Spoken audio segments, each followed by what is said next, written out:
Hello bachcho, let's read the question. An example of auto reduction is, first option is Cu2O plus C giving rise to 2Cu plus Co. B option is copper ion को aqueous medium में जब iron solid के साथ heat किया तो we will get copper solid and iron 2 plus ion.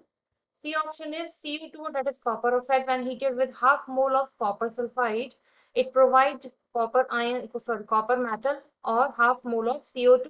And D option is Fe3O4, when heated with carbon monoxide, it produces 3 moles of iron and 4 moles of carbon dioxide. यहाँ से इस question में हमारा की concept क्या कहता है कि हमें आज यहाँ पर बात करना है इस ऑटो रिडक्शन प्रोसेस के बारे में। अब देखो, हम यहाँ पर बात करें तो कुछ मेटल्स आपके जैसे कि कॉपर हो गया या आपका लेड है या फिर मरकरी है, ये सारे मेटल्स आपके ऑटो रिडक्शन के थ्रू, मतलब आपको यहाँ पर कोई रिड्यूसिंग एजेंट ऐड करने की जरूरत नहीं है, ये अपने ऑक्साइड्स को खुद ही रिड्यूस कर सकते हैं। इनका रिएक्शन देखते हैं। अब जैसे कि नंबर फर्स्ट हम यहाँ पर अगर बात करें एक्सट्रैक्शन ऑफ कॉपर के बारे में, तो देखो क्या किया जाता है कि जैसे जो आपके कॉपर का सल्फाइड की फॉर्म में आपको यहाँ पर ओर मिल चुका है, आपका इम्प्योर ओर।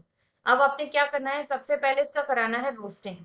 तो रोस्टिंग के लिए आप क्या करेंगे, एक्सेस ऑफ एयर की प्रेजेंस में इसको वेरी हाई टेम्परेचर पर जब आप हीट करेंगे तो ये आपका यहाँ से कन्वर्ट हो जाएगा 2CuO प्लस SO2 में, 2SO2 में। अब इसके बाद क्या करेंगे, जैसे ही थोड़ी देर बाद वहां पर एयर पास की जाती है, तुरंत ही वो एयर पास कराना बंद कर देते हैं। तो ऐसे में क्या होगा, ये जो Cu2O हमारा यहाँ पर बना है, ये खुद अपने ही एक Cu2S के मोल को यहाँ से रिड्यूस कर लाएगा और यहाँ से आपका फॉर्म कर देगा। इसको हम बैलेंस करने के लिए 2 लगा देते हैं, तो यहाँ हमारा फॉर्म हो जाएगा 6 टाइम्स कॉपर और यहाँ आपको मिल जाएगा sulphur dioxide as a volatile oxide. तो बेसिकली क्या हुआ कि कॉपर जो ऑक्साइड आपका बना था उसने खुद के ही मोल को, यानी खुद के ही सल्फाइड के मोल को रिड्यूस कर लिया। कोई भी रिड्यूसिंग एजेंट वहां से आपको डालने की या ऐड करने की जरूरत नहीं पड़ी। इसी तरीके से अगर हम यहाँ पर बात करें एक्सट्रैक्शन ऑफ लेड के बारे में, तो लेड यानी कि आपका क्या हो जाता है, पीबी।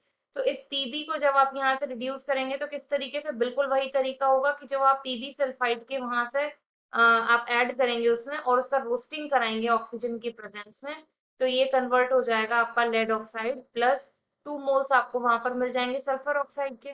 इसके बाद बस क्या करना है कि यही जो पीबीओ है, ये अपने ही जो सल्फाइड ओर है उसको रिड्यूस कर लाएगा और यहाँ से क्या फॉर्म कर लेगा, 3 टाइम्स या 3 मोल आपको मिल जाएंगे लेड के प्लस SO2 यहाँ से हो जाएगा फ्री। सिमिलरली अगर हम यहाँ पर बात करें extraction of mercury from its ore, तो एक्सट्रैक्शन ऑफ मरकरी जो हम यहाँ पर करेंगे वो भी बिल्कुल इसी तरीके से होगा कि आपका जो यहाँ से मरकरी का सल्फाइड है, ये ऑक्सीजन के प्रेजेंस में जब आप इसे हीट करोगे तो ये आपको दे देगा mercury oxide plus SO2, 2 times SO2 मिल जाएगा। इसके बाद आपको क्या करना है कि यही जो आपका HgO आपने लिया है, इसके 1 मोल से आप सल्फाइड से रिएक्ट करा दो, तो आपको यहाँ पर क्या मिल जाएगा, 3 मोल्स आपको मिल जाएंगे मरकरी के और 1 मोल मिल जाएगा SO2 का। तो यहाँ आपको आइडिया लग गया कि खुद का ही मॉलिक्यूल या खुद का ही ऑक्साइड जब खुद के ही सल्फाइड ओर को रिड्यूस कर ले, इस प्रोसेस को हम लोग क्या कहते हैं, ऑटो रिडक्शन। अब यहाँ से देखो फर्स्ट ऑप्शन में देखो Cu2O को हमें यहाँ रिड्यूस करना है लेकिन कार्बन ऐड किया गया है, तो रिड्यूसिंग एजेंट हमको यहाँ पर ऐड ही नहीं करना, अदरवाइज वो ऑटो रिडक्शन प्रोसेस नहीं होगा। तो ए ऑप्शन हमारा रॉन्ग हो जाता है। बी में अगर हम देखें तो देखो यहाँ अदर मेटल ऐड किया, आयन एक्सचेंज हो रहे हैं, ट्रांसफर हो रहा है इलेक्ट्रॉन्स का, तो ये भी आपका रिएक्शन गलत हो जाता है। थर्ड में देखो Cu2O का Cu2S से रिड्यूस कराया तो कॉपर मिल गया, SO2 थर्ड बिल्कुल करेक्ट आंसर हो गया। फोर्थ वाले में क्या हुआ है, Fe3O4 में CO यहाँ पर ऐड किया गया है। तो यहाँ किसी भी रिड्यूसिंग एजेंट का ऐड करना, कार्बन का या कार्बन मोनोऑक्साइड का ऐड करना, इस प्रोसेस को हम स्मेल्टिंग कहते हैं। तो ये प्रोसेस भी आपका ऑटो रिडक्शन में नहीं आता, तो ऑप्शन सी आपका हो जाएगा यहाँ से correct answer. I hope you understood well, thank you.